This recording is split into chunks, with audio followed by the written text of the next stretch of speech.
हम transgenic animals और plants और वो किस तरह से बनाए जाते हैं इसके बारे में तो पढ़ चुके हैं, लेकिन इस सेक्शन में जो हम स्पेसिफिकली बात करेंगे वो हम ये बात करेंगे कि बायोटेक्नोलॉजी किस तरह से हमारे हेल्थ केयर सेक्टर में हमारे लिए यूज़फुल है, वो क्या रोल प्ले करती है और हम मेजरली क्या काम कर सकते हैं यूजिंग बायोटेक्नोलॉजी। और हमारी जो एक हेल्थ केयर है उसमें बायोटेक्नोलॉजी ने काफ़ी जो है वो इम्पॉर्टेंट रोल प्ले किए हैं। किस तरह से किए हैं कि हमें एक ऐसी चीज़, हमें ऐसे टेस्ट वगैरह, ऐसी प्रोडक्ट्स बना के दिए हैं या हमने बायोटेक्नोलॉजी को यूज़ करते हुए वो टेस्ट वगैरह बनाए हैं जिनसे हमें बहुत एक्यूरेट और जो है क्विक रिजल्ट्स मिलते हैं। जैसे टेस्टिंग किट्स होती हैं, एलाइजा किट्स होती हैं, अगर हम ब्लड शुगर की बात करें तो उसमें जो कई दफ़ा किट्स आती हैं, वो सारी चीज़ें जो हैं वो हमने बायोटेक्नोलॉजी के थ्रू हम यहाँ तक पहुँचे हैं। बायोटेक्नोलॉजी और आप नैनो मेडिसिन कह लें या नैनो टेक्नोलॉजी का एमैल्गमेशन की बात कर लें तो उसकी वजह से हमें ये पॉइंट ऑफ केयर डिवाइसेस, अब पॉइंट ऑफ केयर का ये मतलब है कि वो किट्स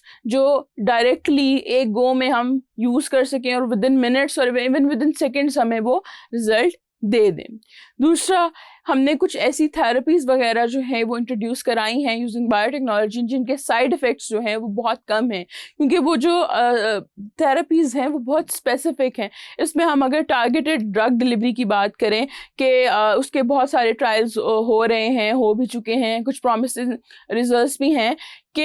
ऐसी जगह पे डायरेक्टली ड्रग जो है डिलीवर की जाए जहाँ पे एग्जैक्टली उसकी ज़रूरत है, वो पूरी बॉडी में डिस्पर्स ना हो, हम टारगेटेड भेजें और वो ड्रग जो है वो उन्हीं टारगेटेड सेल्स के साथ बाइंड हो जिनको उसने एक्चुअली जो है वो उसमें कोई रिपेयर का काम करना है या वहाँ पे ट्रीट करना है। तीसरी जो सबसे इम्पॉर्टेंट चीज़ है वो हमने जो वैक्सीन्स बनाई हैं, वैक्सीन्स को बनाने में बायोटेक्नोलॉजी का बहुत बड़ा रोल है। हमें डिफरेंट तरह की वैक्सीन्स जो हैं अब जो हम यूज़ कर रहे होते हैं, बहुत सारे रिकॉम्बिनेंट डीएनए वैक्सीन्स होती हैं। रिकॉम्बिनेंट डीएनए टेक्नोलॉजी जो है वो बायोटेक्नोलॉजी का एक बहुत बड़ा और मेजर टूल है। तो वैक्सीनेशन के प्रोटोकॉल्स और वैक्सीनेशन बनाने के तरीके को बहुत हद तक हमारी बायोटेक्नोलॉजी ने मॉडिफाई कर दिया है। अब डिजीज़ की अगर हम बात करें और उसके ट्रीटमेंट की और डायग्नोसिस की बात कर रहे हो तो उसमें बायोटेक्नोलॉजी ने मल्टीपल तरीक़ों से अपना रोल प्ले किया है।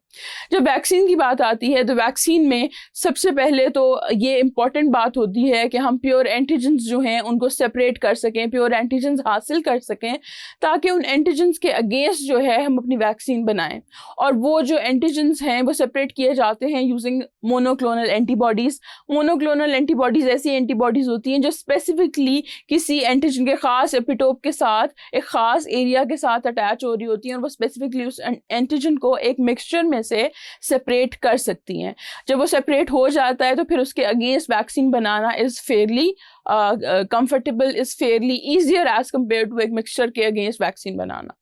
दूसरी बात यह है कि हमने जीन क्लोनिंग के थ्रू जो है एंटीजन्स को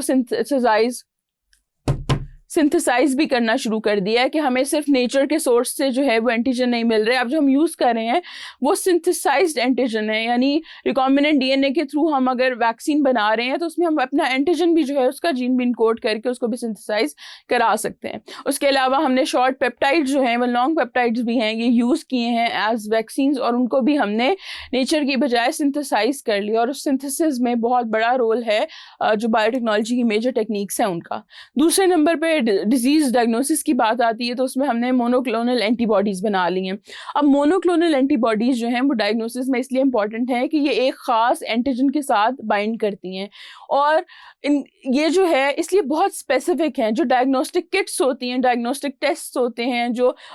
विद इन सेकेंड्स आपको रिजल्ट्स दे रहे होते हैं, उसमें या विद इन सेकेंड से लेके विद इन मिनट्स और विद इन आवर्स की बात आ जाती है depending upon the thing you are testing. उसमें हम मोनोक्लोनल एंटीबॉडीज़ को बहुत ज़्यादा यूज़ कर रहे होते हैं क्योंकि ये दे आर हाईली स्पेसिफिक। कुछ टेस्ट ऐसे हैं जिनकी 99% जो है वो एक्यूरेसी है, 99.9% एक्यूरेसी भी है।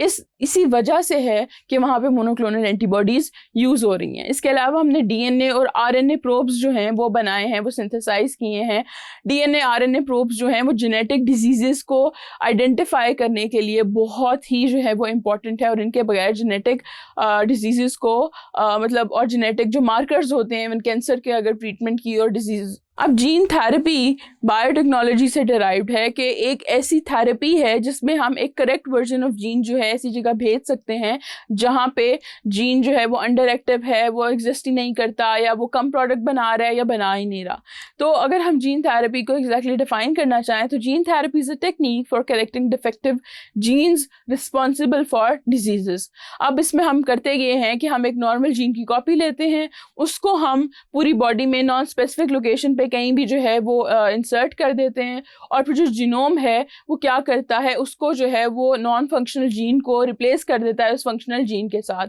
अब जीन थेरेपी जो है वो इस तरह से नॉन स्पेसिफिक लोकेशन पे भी की जा सकती है, और समटाइम्स हम बहुत स्पेसिफिक एक लोकेशन टैग भी भेज सकते हैं कि इस जीन ने बेसिकली किधर किधर जाना है। अब जीन थेरेपी की हम मैकेनिज्म की बात करें या टाइप्स की भी बात कर लें तो बेसिकली जीन थेरेपी दो तरह की होती है। We have in vivo gene therapy and we have ex vivo gene therapy. अब इन वीवो जीन थेरेपी का ये मतलब है कि हम अपना जो भी करेक्ट करने वाला जीन है उसको किसी वेक्टर के थ्रू बॉडी के अंदर भेज देते हैं, और बॉडी खुद ही उसको टेकअप करके जो है वो करेक्टेड वर्जन रख लेती है और डिफेक्टेड वर्जन को उससे रिपेयर कर देती है या रिप्लेस कर देती है। यानी वो जो जीन है वो बॉडी के बाहर हम किसी चीज़ के अंदर पैक करके किसी वेक्टर के साथ या किसी नैनो पार्टिकल के अंदर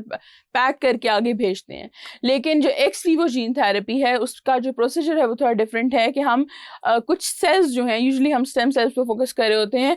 वो आइसोलेट कर लेते हैं पेशेंट की बॉडी से, और उन सेल्स को फिर हम मॉडिफाई कर लेते हैं, उनमें जो जीन है उसको डिफेक्ट को करेक्ट कर देते हैं, और फिर वो सेल्स जो हैं, जो मॉडिफाइड सेल्स हैं, वो वापस उस इंसान की बॉडी में इंजेक्ट कर दिए जाते हैं, और लेटर ऑन वो सेल्स वहाँ जाके जो है वो प्रोपिगेट होते हैं और वो जो है करेक्ट वर्जन बनाना शुरू कर देते हैं। तो ये दो स्ट्रैटेजीज हैं जीन थेरेपी की जो यूजुअली यूज़ की जा रही होती हैं। इसमें जो है जो इन वीवो जीन थेरेपी है उसमें बहुत ज़्यादा फ्लेक्सिबिलिटी है,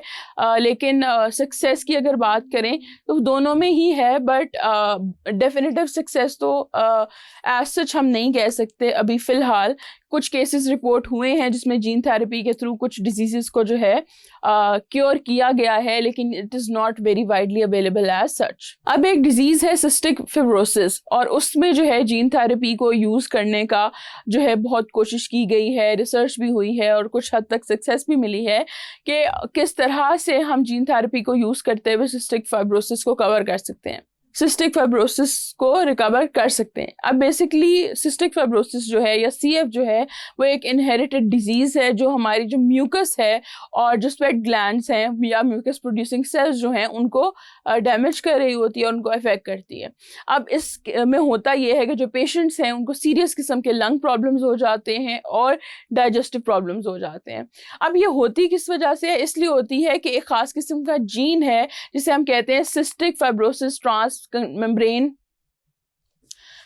fibrosis transmembrane conductance regulator gene, यानी कि CFTR। अब CFTR जीन जो है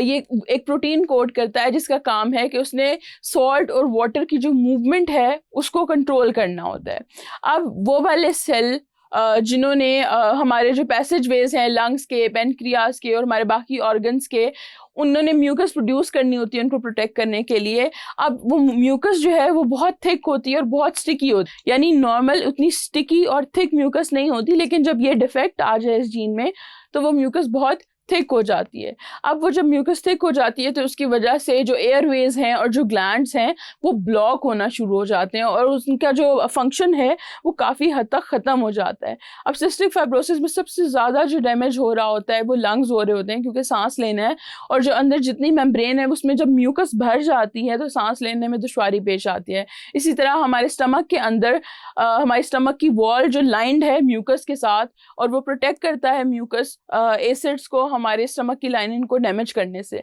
जब म्यूकस बहुत ज़्यादा थिक हो जाती है तो होता ये है कि आपका स्टमक उस तरह से फंक्शन नहीं कर सक रहा होता जिस तरह नॉर्मल करता है। स्टमक में बहुत सारे ग्लैंड्स होते हैं जिन्होंने अपनी सिक्रीशंस प्रोड्यूस करनी होती है, वो ब्लॉक हो जाते हैं। स्टमक की ख़ास मूवमेंट होती है, उस मूवमेंट पे असर पड़ता है।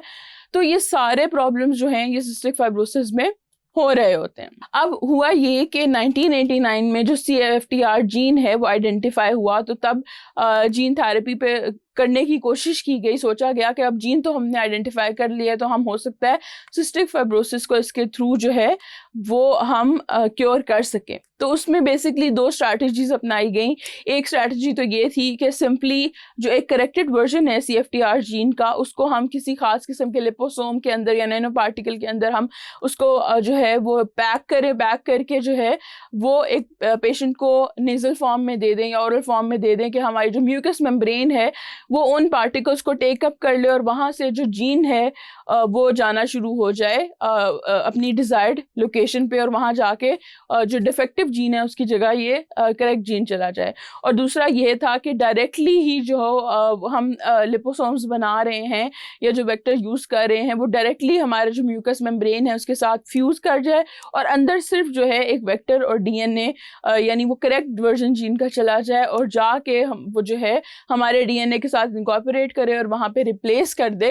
डिफेक्टिव DNA को इस करेक्ट DNA के साथ। तो इसमें काफ़ी हद तक जो है ये किया भी गया है और कुछ सक्सेस मिली भी है, बट अभी तक भी कम्प्लीटली ये चीज़ जो है वो वाइडली अवेलेबल या वाइडली परफॉर्म नहीं की जाती, क्योंकि बहुत सारे रिस्क फैक्टर्स और एफिकेसी के प्रॉब्लम्स जो हैं वो एसोसिएटेड हैं जीन थेरेपी के साथ।